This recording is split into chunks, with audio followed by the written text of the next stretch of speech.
kawan-kawan, hari ini adalah pandemi. Masalahnya adalah kurangnya pendapatan atau jadi tidak bisa membayar inilah itulah gitu kan. Solusinya adalah bagaimana kita melahirkan inovasi-inovasi baru. Karena masa iya kita harus mengeluh dengan keadaan? Dan pertanyaannya, apakah dengan mengeluh saja bisa menjadi solusi? Kan tidak gitu kan.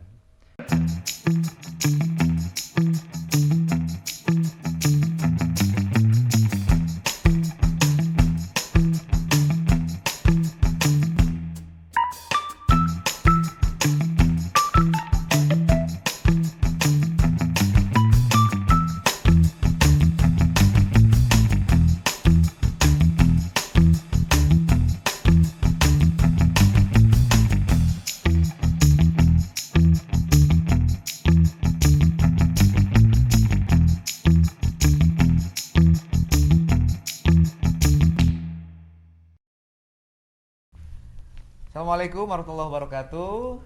Kembali bersama saya Sahrul Gunawan dalam program acara Cermin, cerita menginspirasi. Dan di sebelah saya sudah ada Kang Fauzan, Ya, atau saya biasa manggil Ojan. Ojan. Ya. Hatur nuhun, tos dongkap ke tempat abdi di dia dari Alhamdulillah. Ciburial Iya. yang lumayan non jauh di sana. Lah Kabupaten Bandung mah luas atuh Kang ya. Oh iya, luas itu. Kita sudah lama nggak ketemu. Terakhir tuh waktu pas kampanye. Sedang berjuang guys. Sedang berjuang. Sekarang juga lebih berjuang lagi. Lebih berjuang lagi. Waktu itu beliau dengan Pak Kiai ya, sekarang sudah almarhum. Pak Kiai Muhtar, pembina pesantren Babu Salam. Betul. Di Ciburial, Nutos Kasohor, anu abdi oge di wilayah Ciburial mah kedah pisan. Sowan ka beliau ya, mudah-mudahan almarhum diterima di sisi Allah Subhanahu wa taala, ditempatkan di tempat yang terbaik. Amin. Karena beliau sangat-sangat memberikan manfaat untuk orang di sekitar, memberikan ilmu jauh-jauh dari Sulawesi Selatan datang ke sini ya. Ini darahnya darah Sulawesi ini, Bugis ini. Bugis. Ya. Orang Bugis ini bicara dalam bahasa Bugis dong. Menyapa warga Kabupaten Bandung seperti apa? Iya. Agak karebanto kodong. Baji-baji Ji. Baji-baji. Ya saya juga beberapa kali ke sana dan seru juga ya. Di sana itu memang karakternya seperti keras gitu ya. Padahal ya memang mereka lebih lugas. Lugas, tidak ada rasa nggak enak seperti orang Sunda gitu ya. Padahal hatinya sih baik ya. Cuma yang saya masih nggak ngerti ya, di Makassar itu saking teganya saudara saja di sop. Di sop. Jadi ada sop saudara. Oh, sop saudara. Iya, betul. Aduh, katanya. Masih bolak-balik ke sana ya, ke Sulawesi sekarang ya? Masih bolak-balik karena Pak Kiai Muhtar Adam ini memberikan tanggung jawab luar biasa. Meninggalkan banyak pesantren, banyak cabang, dan kita sebagai anak cucu generasinya bagaimana melanjutkan estafet kepemimpinan beliau di selanjutnya. Jadi Pak Kiai itu sudah lama sejak muda pindah ke Bandung, membangun di sini berdakwah, tapi juga tetap membesarkan di sana di Selayar khususnya ya. Betul. Oke. Jadi walaupun merantau tapi tidak melupakan kampungnya. Karena kalau sedikit kita ulas, ar-rahimuna yarhamuhumur rahman. Barang siapa yang memberikan banyak kebaikan, kasih sayang, maka Allah akan berikan rahmatnya gitu kan. Tapi sayangnya bukan buat mantan kok dong.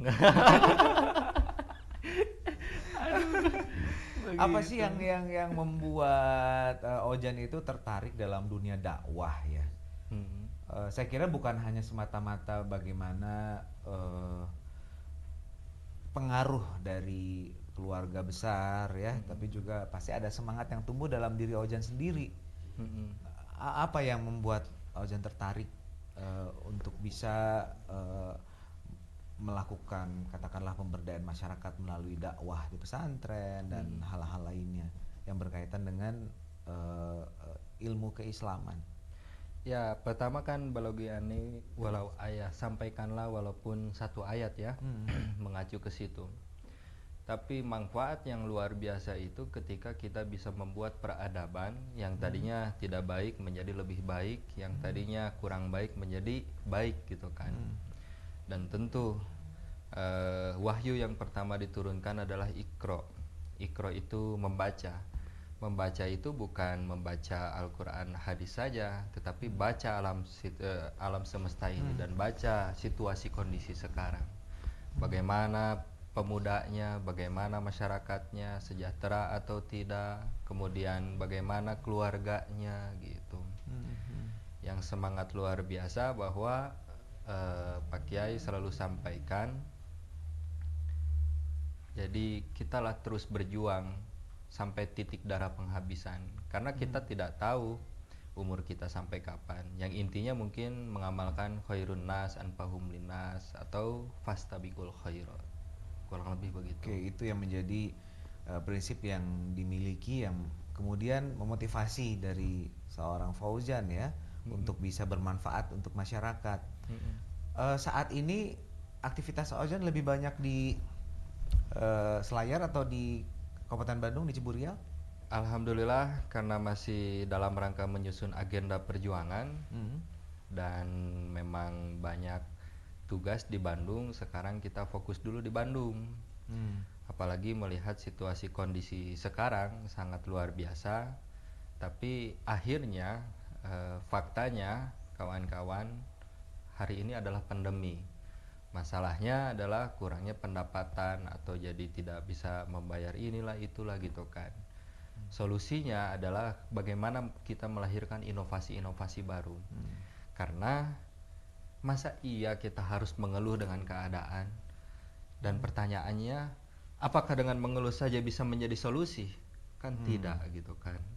Fauzan mungkin kalau misalnya pilih rajin atau malas gitu kan. Kalau malas bisa membuat sukses kayaknya ya. Wah, orang teh pada malas gitu ya. Tapi tidak ada jaminan kesuksesan gitu. Akhirnya kita pilih untuk rajin gitu kan. Rajin dalam arti kan ada ungkapannya ya. Rajin pangkal pandai, nabung pangkal kaya gitu kan. Tapi malas pangkal sukses mah nggak ada gitu ya. Kalau ada kayaknya kita pilih itu ya. Betul. Aduh, begitu kurang tinggal lebih. ongkang-ongkang kaki dapat hasil lah. Itu mah cuma mimpi ya kalau seperti itu.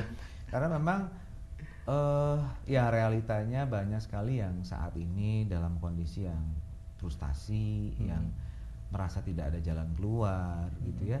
Dan ya seperti yang tadi Fauzan sampaikan, jadi saling menyalahkan gitu menyalahkan ya, terhadap situasi saat ini. Nah, apa yang Fauzan dan teman-teman lakukan di dalam bagaimana sih menginfluence anak-anak muda yang lain? Mungkin ada semacam pergerakan ataupun usaha-usaha yang real gitu ya, dalam situasi pandemi ini, baik di Bandung maupun di Sulawesi. Jadi waktu pandemi, alhamdulillah ketika pandemi itu sangat luar biasa ya masyarakat itu, karena ini bisa jadi masalahnya kita tidak mempunyai roadmap, tidak mempunyai rencana jangka panjang atau jangka pendek gitu kan. Dan ketika kita dihadapkan dengan situasi yang bisa dikatakan ketidakpastian, akhirnya kita tidak bisa berbuat apa-apa gitu kan. Nah, saya dan kawan-kawan akhirnya pertama saya jual motor saya pribadi gitu kan. Dan alhamdulillah gitu kan, saya jual motor pribadi saya, hasilnya diberikan sembako gitu kan. Dan yang keduanya, setelah jual motor masih kurang itu teh, jual kamera. Harga 5 juta cuma laku 1 juta kok dong gitu kan. Kata orang Sunda Sulawesi mah. Tapi enggak jadi masalah gitu kan. Kita masih semangat gitu kan. Nah, setelah jual kamera itu kita baru usaha lemon. Nah, usaha lemon dengan hasilnya itu kita berikan berupa sembako kepada masyarakat gitu kan. Nah, tapi semangat luar biasa itu hadirlah banyak keajaiban, hadirlah banyak manfaat. Seminggu kemudian ketika saya beres semua selesai gitu kan, ada yang nyuruh beli HP katanya, tolong Fauzan belikan HP yang paling bagus kameranya gitu kan, yang harga 5 juta katanya gitu kan. Nah saya belikan itu gitu kan. Saya belikan, ternyata HP-nya bukan buat dia, buat saya HP-nya jadi S9 Plus gitu kan. Begitu. Jadi ternyata ketika kita berbuat untuk orang dengan mengorbankan apa yang kita punya, ternyata ada rezeki juga gitu ya. Malah melebihi yang sudah kita korbankan ya. Mungkin seperti itu ya mungkin ya Fauzan ya. Nah waktu itu gimana tuh ketika memulai untuk sampai misalnya menjual itu, seperti apa tuh programnya? Bagaimana, terus bagaimana melibatkan masyarakat di sekitar terhadap upaya Fauzan tadi ya, sampai ke kuliner juga ya. Betul. Nah itu gimana tuh, saat ini masih dijalankan atau bagaimana? Ya, ternyata ketika kita sudah jual ini jual itu masih kurang gitu kan. Kita harus pakai ada bentuk inovasi yang bisa bisnis orientednya jalan, sosial orientednya jalan gitu kan. Nah akhirnya di situ lahirlah kuliner Cibulial, lahirlah kuliner Malangbong begitu kan, yang digagas juga sama sahabat karib saya yaitu Randi Alwi. Ini ada salam juga buat AA, kata Randi Alwi. Waalaikumsalam. Gitu. Nah inilah yang bentuk inovasi yang diperlukan di masa situasi kondisi sekarang gitu kan. Karena mengeluh juga tadi tidak ada solusinya gitu kan, menyerah saja apalagi gitu kan, tidak ada solusinya. Yang menjadi solusi adalah bangkit dan bergerak gitu kan. Karena kita pemuda harapan pemudi, maksudnya harapan bangsa gitu ya. Aduh, saya kebetulan baru putus cinta gitu kan. Wah, gitu sama calon kemarin. Padahal sudah calon ya. Iya, sudah tapi calon. ternyata kandas. Tapi nggak apa-apa. Insya Allah Allah Subhanahu Wa Taala akan memberikan yang lebih baik ya. Iya. Ya tadi kan Fauzan bilang mengenai sesuatu itu harus pasti ya. Pasti. Ternyata ada juga yang ingin mendapatkan lebih kepastian dari Fauzan. Oh iya itu. Ya, mungkin karena Fauzan belum bisa memberikan kepastian ini. Oh iya kayaknya, aduh.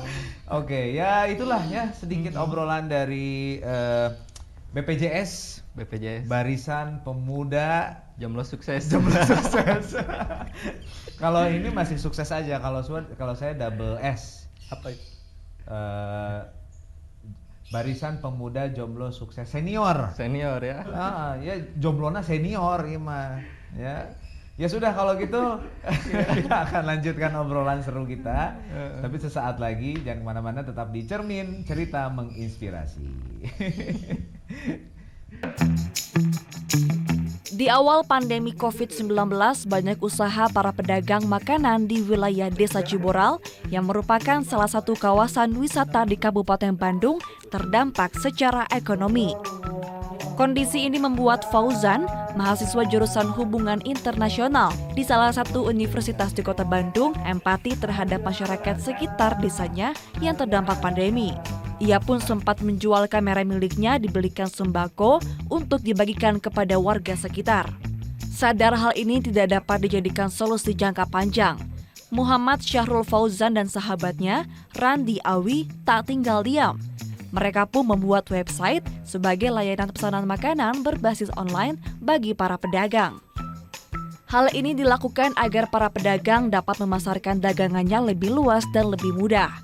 Fauzan menilai banyak masyarakat desa yang ponselnya terbatas untuk mengunduh aplikasi. Untuk itu, jasa pesanan makanan yang ia ciptakan berbasis website untuk memudahkan akses warga desa. Sementara untuk jasa pengiriman, Fauzan memberdayakan pemuda sekitar, terutama mereka yang masih belum memiliki pekerjaan. Awalnya tidaklah mudah meyakinkan para pedagang yang belum melek teknologi untuk bergabung di website. Namun saat ini sudah ada puluhan pedagang yang bergabung untuk menjual menu mereka di website ini.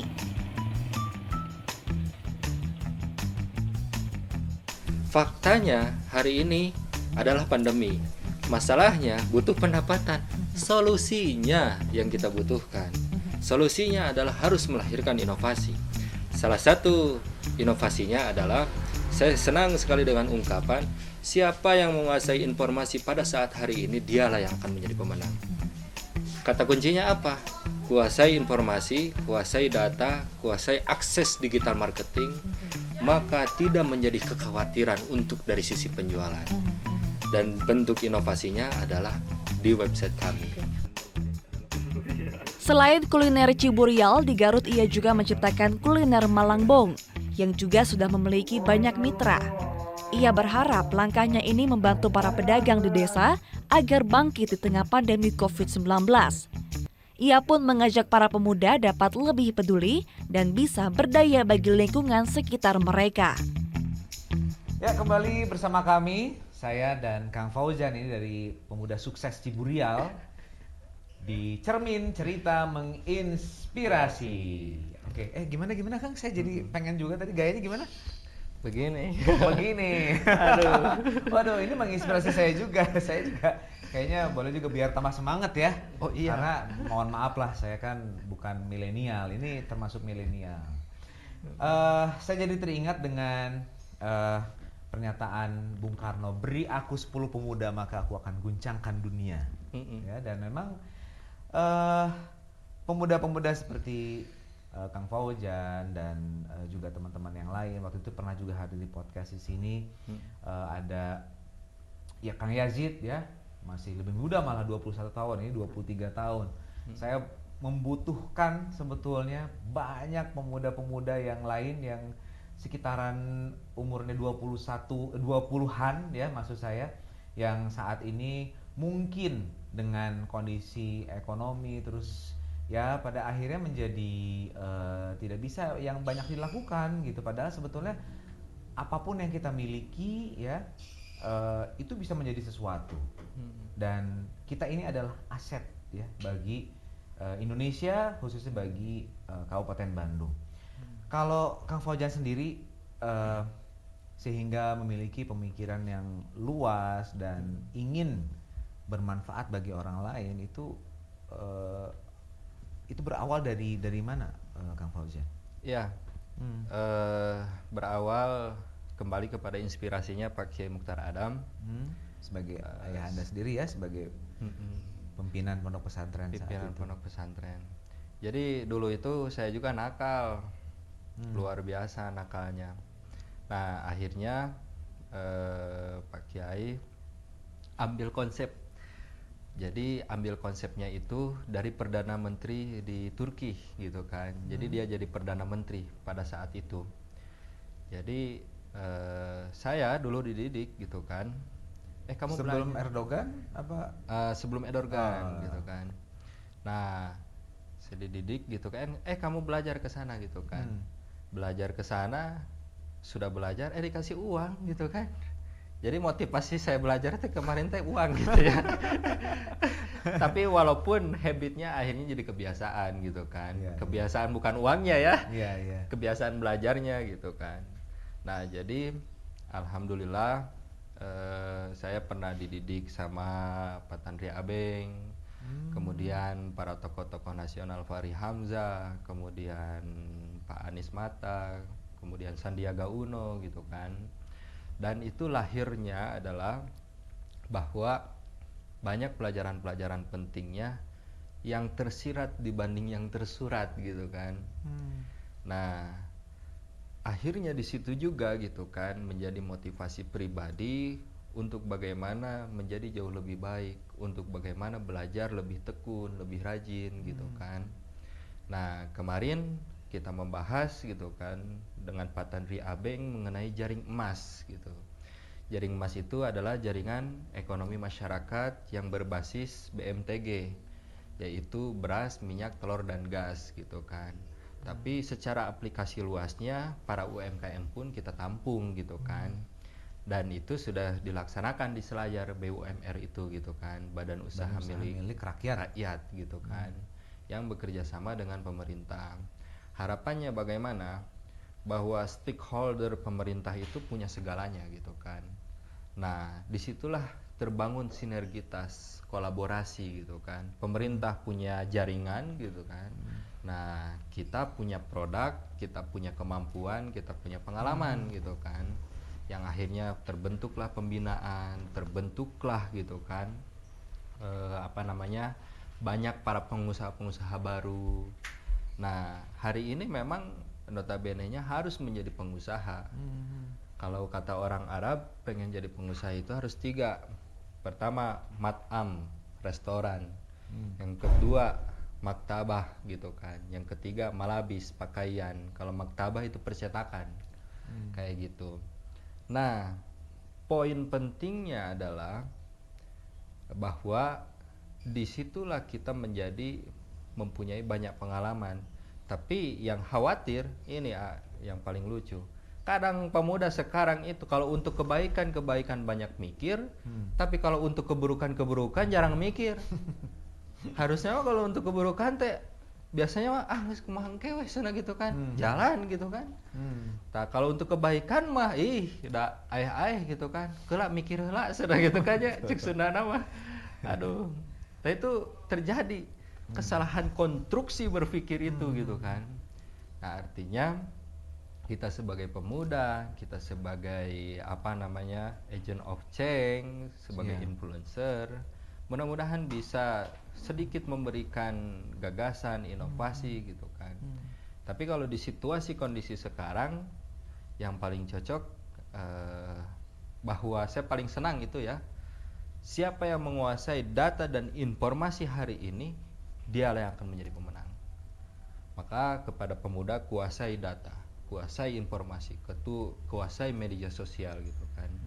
Yang akhirnya bisa mengimplementasikan ini produk-produk UMKM ini, Desa Ciburial gitu kan. Oh, ini dari Desa Ciburial ya? Dari Desa Ciburial ini. Oh, macam-macam ini produknya.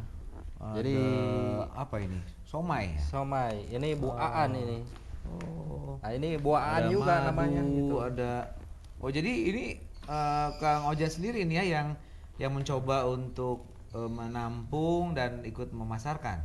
Oh iya, sebagiannya ini seperti ini juga. Ini teh nopi ini, salad. Oh iya salad, salad buah tuh seger euy. Aduh, Ya. Jadi memang ini usaha yang tidak kenal lelah ya dari Fauzan untuk bisa membantu masyarakat di sekitar. Saya jadi teringat dulu tuh sebetulnya Pak Tanri Abeng membicarakan soal BUMR ini itu kan sudah sejak lama sekali ya. Sudah sejak yang menjadi hambatannya itu karena tidak ada dukungan dari pemerintah, sehingga memang dalam perjalanannya terhambat atau bagaimana nih? Kok Fauzan berani untuk pokoknya mas saya ingin bagaimana BUMR ini bisa jalan gitu? Ya, ya betul. Biasanya ada orang-orang yang tidak mau terganggu kolamnya. Nah, tapi bukan di sini, jauh di sana gitu. Jauh. Nah, itu entah di mana lah gitu pokoknya ya. Di negeri antara belantah gitu kan. Akhirnya memang agak sulit dari sisi birokrasi gitu. Makanya Fauzan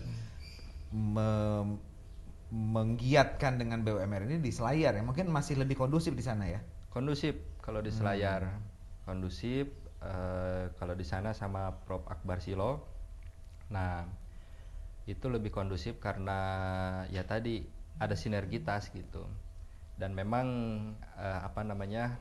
gesekan politiknya tidak terlalu baku hantam lah gitu kan.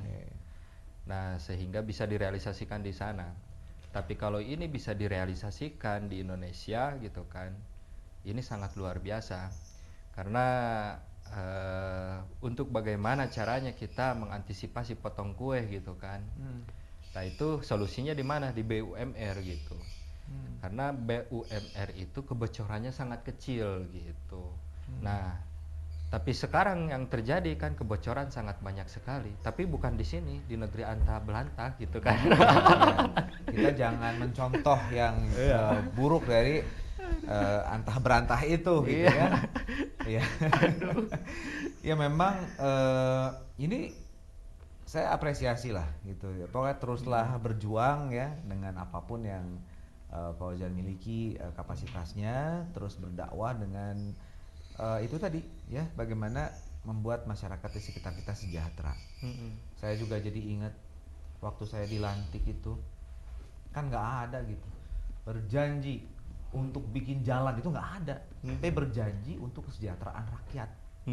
Tadi mana kesejahteraan rakyatnya di mana jadi itu kan udah emotan ku abi unggal dinten. Waduh. Di mananya saya bisa melakukan itu. Dan apapun itu Kang Fauzan dengan pergerakannya di dakwah ya, teman-teman juga semuanya, dan mudah-mudahan bisa menjadi penyemangat lah untuk kalian semuanya, terutama kaum milenial ini, untuk apa yang bisa kita lakukan semampu kita, itulah yang insya Allah akan berguna. Tidak ada kata menyerah ya untuk sebuah upaya yang baik ya. Ya. Dan ada kutipan juga ini terakhir. Gimana? Jadi buat para pemuda-pemudi yang sekarang luar biasa ya, luar biasa dikecewakan oleh seseorang. Tapi kembali lagi. Ini sesi curhat. Mangga. Sesi curhat. Saya serahkan. Jawaban terbaik adalah pembuktian. Hari ini kamu dihina, hari ini kamu dicemooh, hari ini kamu bahkan tidak dianggap gitu kan. Biarkan saja. Karena waktu yang akan menjawab semua itu. Dan masa depan bukan nanti Betul. tapi hari ini prosesnya, hari inilah sekarang masa depan itu gitu kan. Kalau misalnya kita tidak mempersiapkan dimulai dari hari ini gitu kan, bagaimana untuk membuktikan kepada mantan? Kok mantan lagi? Astagfirullah. Waduh, ini dalam banget ini ya. Tapi kalau saya mah mantan teh beda. Oh, gimana tuh? Mantan teh manusia taat iman gitu kan. Iya, oke.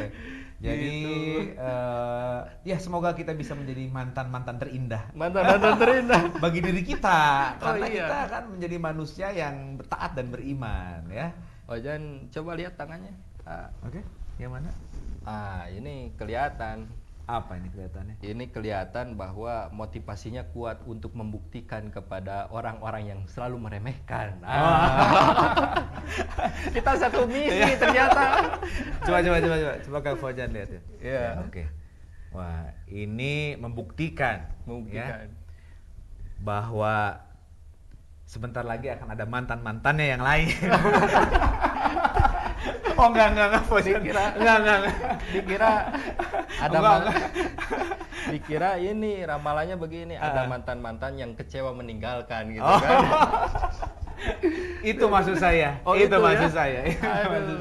Kang Fauzan, terima kasih sudah hadir di sini. Insya Allah kita bisa ketemu lagi lah. Saya juga pengen sharing seperti apa, terutama saya tertarik dengan tadi BUMR itu. Ya, saya kira ini di Kabupaten Bandung itu begitu besar potensi masyarakat, dan mungkin nanti kita bisa kolaborasi. Amin. Hatur nuhun sekali lagi. Terima kasih atas kebersamaan Anda semuanya.